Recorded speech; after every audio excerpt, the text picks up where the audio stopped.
กระแสดราม่าบอสน้อยวงสองยังฮ้อนแฮงพวกสายแซะยังอยู่คือเก่าบ่ทันได้ลงหลุมไปเถื่อกราบทักทายสบายดี FC ทุกท่าน FC ทุกคนมาพบมาพ่อกับค่อยคลิปนี้เป็นเรื่องราวกระแสดราม่ากลับคืนมาอีกครั้งแต่ว่ามันก็บ่โด่งดังคือปีที่ผ่านมาแต่ว่าอย่างน้อยๆเวลาได้ยินคนมาเว้าแบบนี้ FC แฟนคลับพอหักไม่หักแล้วก็ตัวน้องหักแพงพากันออกมาต่อต้านมาปฏิเสธว่าบ่รับรู้บ่ได้ยกย่อปอปั้นบ่ได้ยินยอมที่จะเป็นบอสน้อยคือดังบุคคลดังกล่าวนั่นมาคอมเมนต์อยู่ในการเคลื่อนไหวของน้องหักแพงถึงยังใดก็ตามท่านผู้ชมหลังจากที่พวกเขาได้เฮ็ดคลิปเกี่ยวกับเรื่องนี้ออกไปมันก็ยังมีคนบ่เชื่อมี FC แฟนคลับของศิลปินคนหนึ่งก็ยังบ่เชื่อ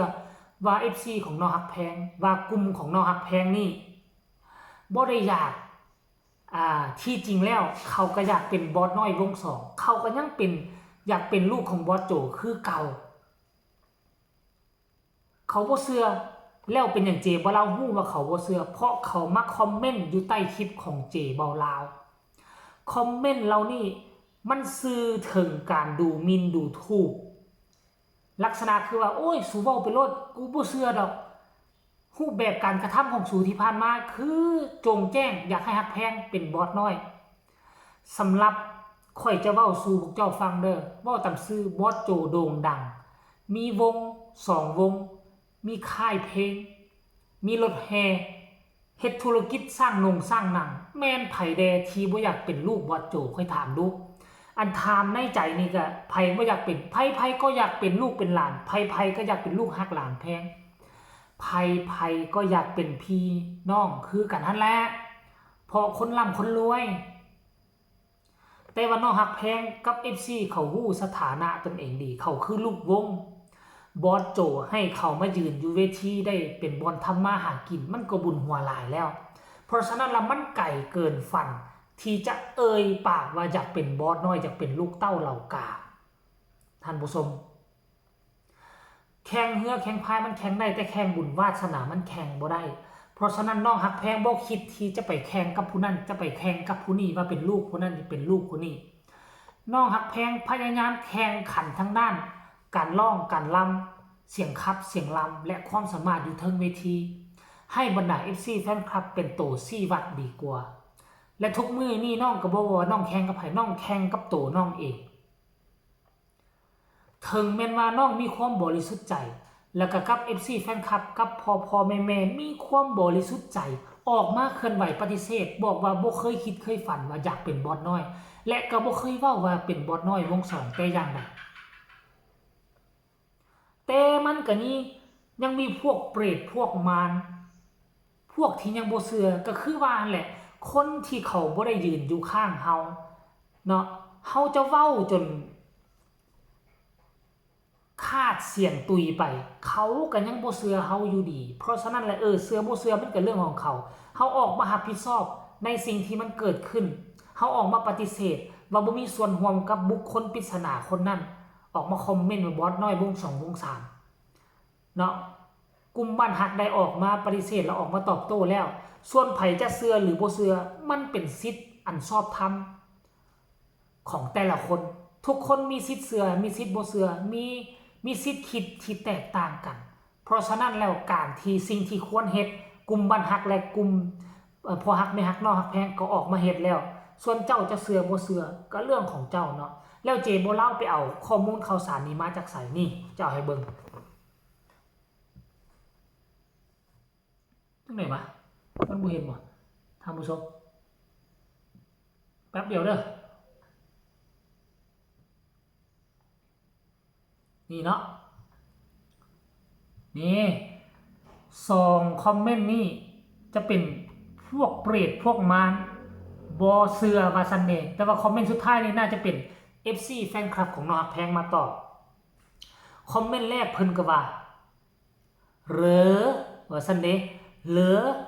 สาธุว่าซั่นเด้ความหมายก็คือหลังจากที่กลุ่มบ้านฮักของน้องฮักแพงออกมาเคลื่อนไหวว่าน้องฮักแพงบ่รับรู้ และกลุ่มบ้านฮักก็บ่เคยรับรู้และบ่เคยยกย่อปอปั้นน้องฮักแพงให้เป็นบอสวง2แต่อย่างใดคนนี้มาตอบว่าเหรอสาธุว่าซั่น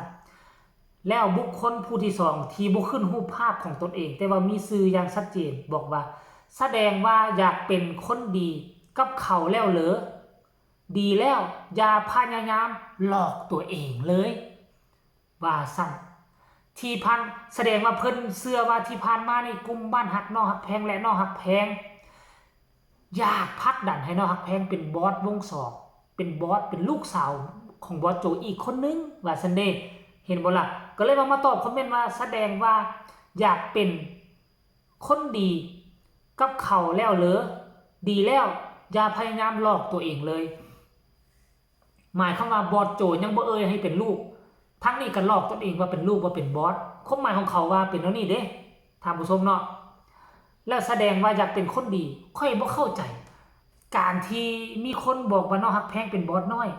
น้องฮักแพงเป็นลูกของบอสโจคนนึงและน้องฮักแพงเป็นคนชั่ววะมันชั่วบอสใดวะมันเฮ็ดให้ผู้อื่นเสียหายแต่อย่างใดวะเสียหายบอสใดถึงขั้นว่าชั่วพุ่นวะยกตัวอย่างว่ามีคนมาบอกบทมีคนมาเว้าให้เบาเจว่าเบาเจเป็นลูกฮักผู้นั้นลูกบุญธรรมผู้นี้แล้วมันเบาเจเป็นคนชั่วซั่นว่าในความหมายเขาโอ้บุคคลเรานี่สมองบ่ปกติเป็นตาเอาไปโรงพยาบาลบ้าเลยท่านผู้ชมเนาะแล้วก็ยังมีอีกอันนี้คือ FC ของน้องฮักแพงที่เนาะมันกลับหลุมยังบ่หมดติอันนี้มาตอบคอมเมนต์2คนนี้แล้วคอมเมนต์2คนนี้ทั้ง2คนนี้ก็บ่มาแสดงคอมเมนต์ต่อบ่มาตอบโต้พวกเฮาต่อเพราะเขาย่านเพราะน้องฮักแพงกลุ่มของน้องฮักแพง FC น้องฮักแพงก็ตอบไปเขาก็หยุดเท่านั้นคันเขามีการตอบโต้ตึมค่อยเชื่อว่าเขาซัด2คนนี้มูลอุยปุ้ยแน่นอนท่านผู้ชมแล้วก็พูดต่อมาอีกตึมแม่นแล้วสัมภเวสีบ่ยอมไปลงหลุมเที่ยวหลอกหลอนบ่เลิกอันนี้ก็คือ FC ตัวจริงของน้องฮักแพงนั่นเองท่านผู้ชมเนาะอันนี้คือการเคลื่อนไหวล่าสุด ของกลุ่มผู้ที่บ่หวังดีที่หวังจะคนล่มน้องฮักแพงเนาะแล้วเอาคำต้องห้ามคำว่าบอสน้อยหวังมาจุดกระแสอีกตืมเพื่อคนล่มน้องฮักแพงบ่ให้โด่งให้ดังสั่นนะคลิปนี้ก็ขอฝากฝังเอาไว้ซ้ำนี้ฝากทุกคนกดไลค์กดแชร์กดติดตามเพื่อจะพลาดในคลิปต่อไปที่สำคัญจะกดข้ามโฆษณาเนาะใครมีคำตำหนิติชมคำคิดคำเห็นก็ส่งมาใต้คอมเมนต์ได้พบกันใหม่ในคลิปหน้าสำหรับคลิปนี้ขอกล่าวคำว่าสบายดี